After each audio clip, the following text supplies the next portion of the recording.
Assalamualaikum warahmatullahi wabarakatuh. Kembali lagi ke channel kami. Saya ucapkan banyak terima kasih yang telah mengklik dan menonton video kali ini.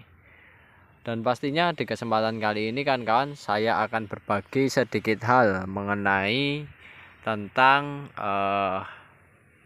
budidaya tanaman cabai, yang dimana di kesempatan sore kali ini kawan-kawan lihat ya, ini kita berada di lahan ya, tanaman cabenya dari updatean saat ini untuk tanamannya sudah mulai menghijau ya.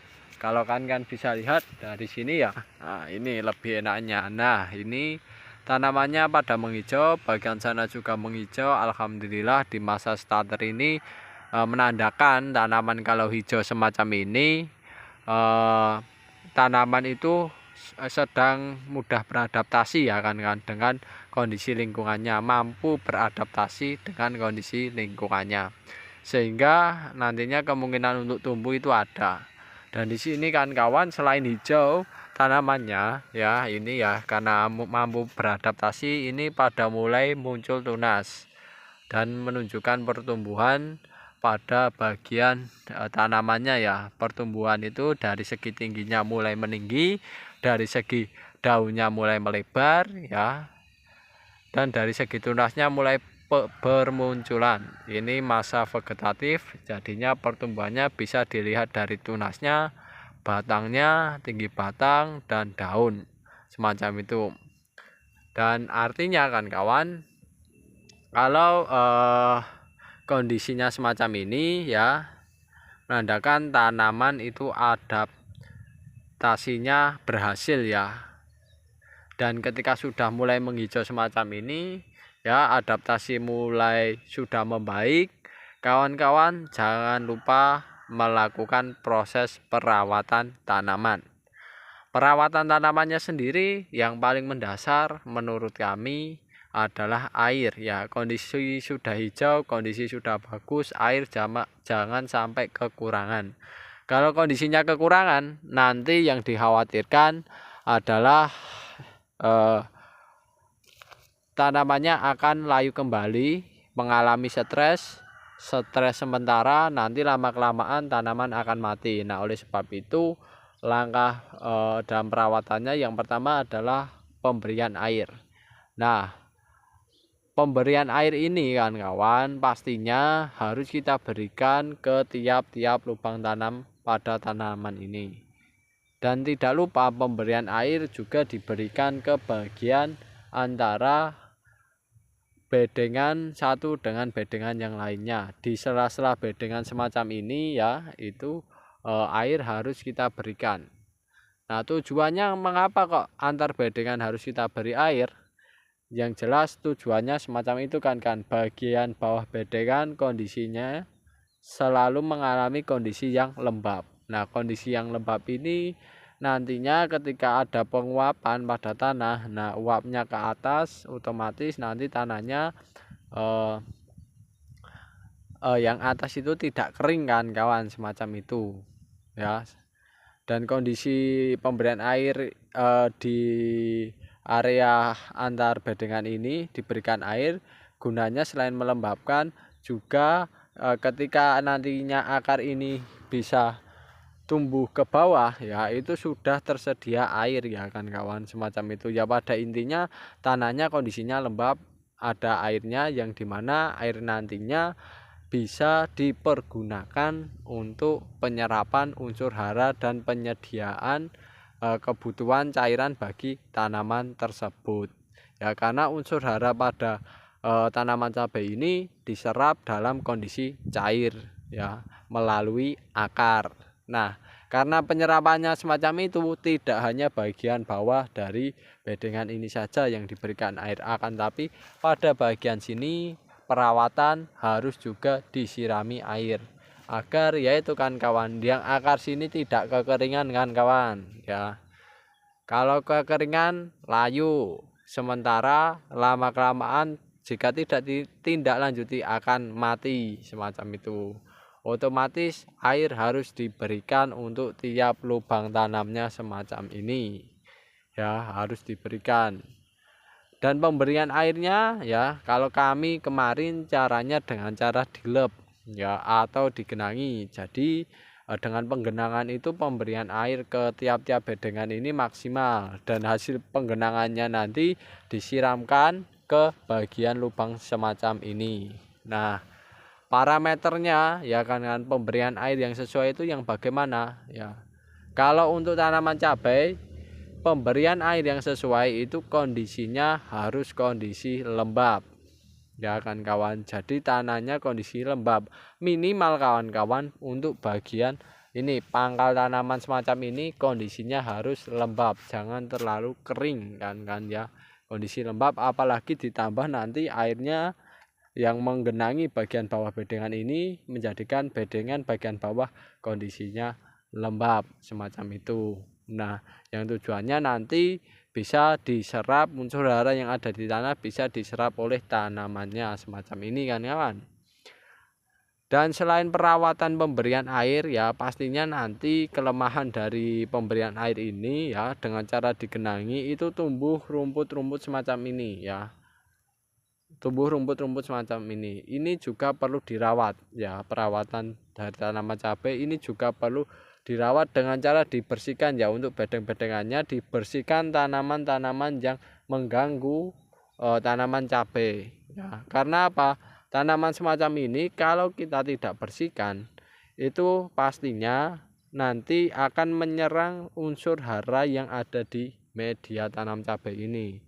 Ketika mereka menyerang unsur hara, otomatis ketersediaan unsur hara di ini kan kawan, bedengan ini itu tidak bisa memenuhi kebutuhan dari tanaman cabainya. Sehingga apa yang terjadi? Tanaman cabainya kuntet kan kawan, tanaman cabainya kecil, kerdil semacam itu. Ya otomatis mau tidak mau kita bersihkan ya untuk tanaman rumput-rumput semacam ini. Di sisi lain juga ya, selain menyerap unsur hara, tumbuhan-tumbuhan yang tidak kita inginkan ini nantinya kalau ada penyakit yang terserang pada tumbuhan tersebut, kemungkinan juga bisa menularkan ke tanaman cabai. Karena apa? Karena itu tanaman cabai itu rentan sekali akan penyakit, meskipun ada varietas tahan virus ya. Itu kemungkinan ya kan kawan, tidak menutup kemungkinan untuk terserang oleh virus ya kan oleh penyakit-penyakit yang ada di gulma-gulma atau tumbuhan yang tidak kita inginkan semacam itu. Maka dari itu pastikan dalam membudidayakan cabai dalam kondisi yang bersih itu kalau ingin tanaman cabainya bagus. Lalu selain pembersihan gulma ya, kemarin juga sebelumnya ada juga pengendalian hama ya. Kan bisa lihat videonya.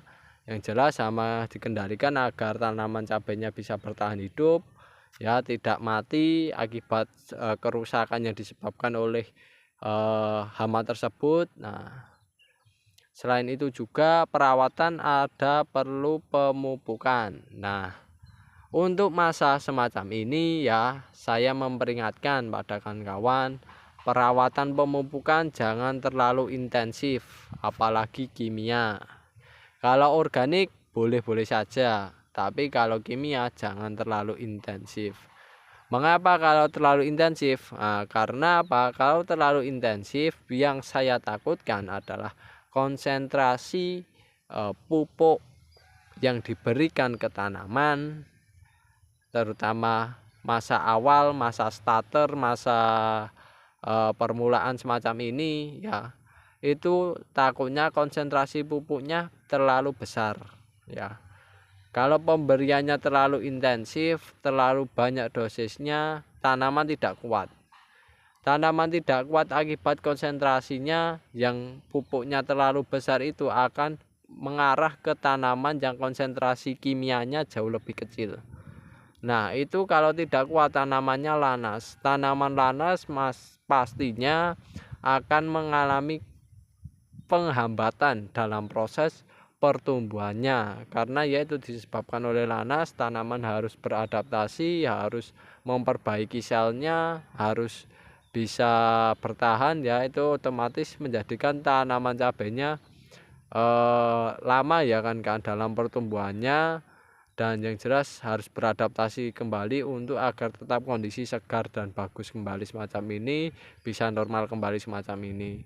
Sehingga saran saya dalam proses perawatan terutama pemupukan ya, kalau di awal-awal biasanya kurang lebih ya 14 hari setelah penanaman ya kan kawan, itu disulami baru dipupuk. Nanti selang 14 hari baru dipupuk lagi ya, semacam itu.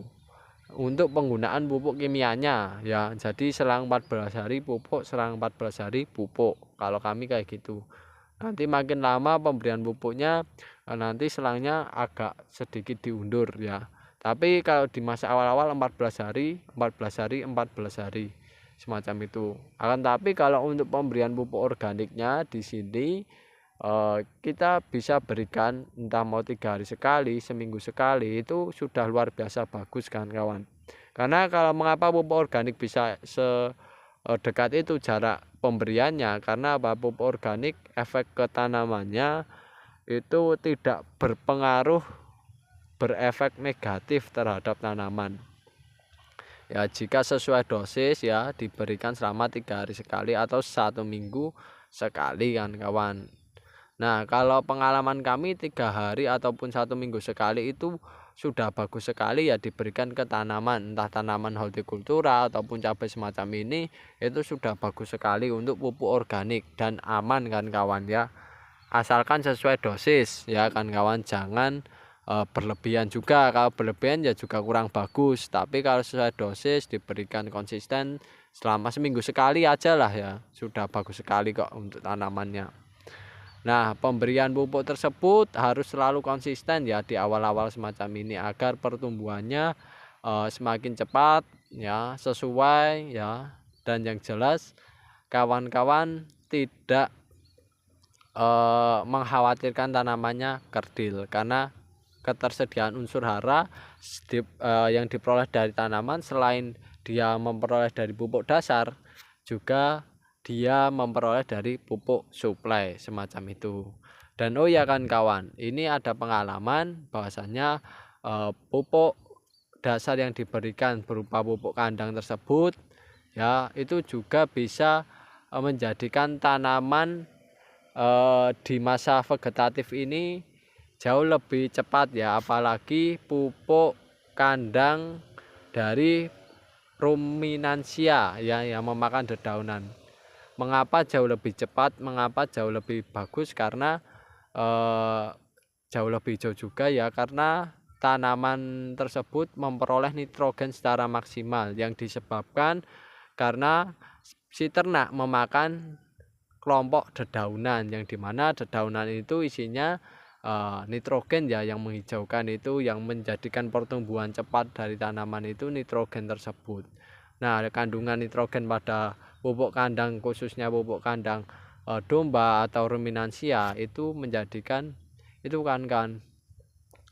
menjadikan tanaman dalam masa awal-awal semacam ini sangat dibutuhkan untuk pertumbuhan. Dan yang jelas tanaman ketika sudah mulai tumbuh cepat, tumbuh besar, kemungkinan survive adaptasinya jauh lebih baik semacam itu.